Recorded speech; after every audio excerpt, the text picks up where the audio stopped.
Bonjour, ici Patrick Pierrat. Voici l'essentiel des nouvelles économiques et financières à connaître ce matin. Couche-Tard fait une acquisition majeure en Europe. Alimentation Couche-Tard achète pour 4,5 milliards de dollars certains actifs européens de la multinationale française Total Energy, soit près de 2200 stations-service situées en Allemagne, en Belgique, aux Pays-Bas et au Luxembourg. Ces commerces s'ajouteront aux plus de 14 000 établissements que Couche-Tard possède actuellement dans 24 pays et territoires. Le PDG de Couche-Tard explique que cette transaction aidera l'entreprise québécoise à croître au sein des économies les plus fortes d'Europe. La société Empire, qui exploite plusieurs chaînes d'épicerie, dont IGA et Rachel Berry, estime que la cyberattaque qui a paralysé certaines de ses activités en novembre dernier lui aura coûté en fin de compte 32 millions de dollars, soit 7 millions de plus que ce qu'elle attendait. La cyberattaque a eu une incidence négative sur les résultats de son dernier trimestre, admet l'entreprise dans un communiqué.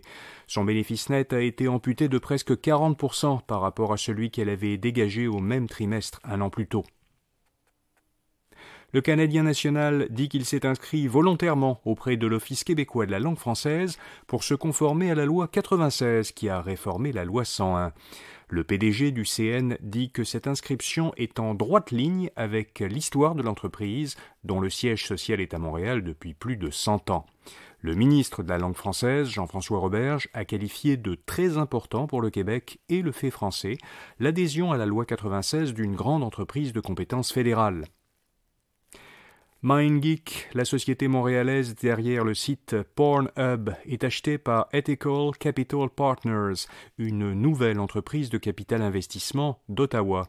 Cette acquisition est annoncée alors que MindGeek a récemment fait face à plusieurs scandales. L'entreprise est visée par des actions collectives concernant des vidéos montrant des viols et des cas d'exploitation sexuelle de mineurs. Son nouveau propriétaire indique dans un communiqué qu'il aidera MindGeek à empêcher la diffusion de contenu illégal.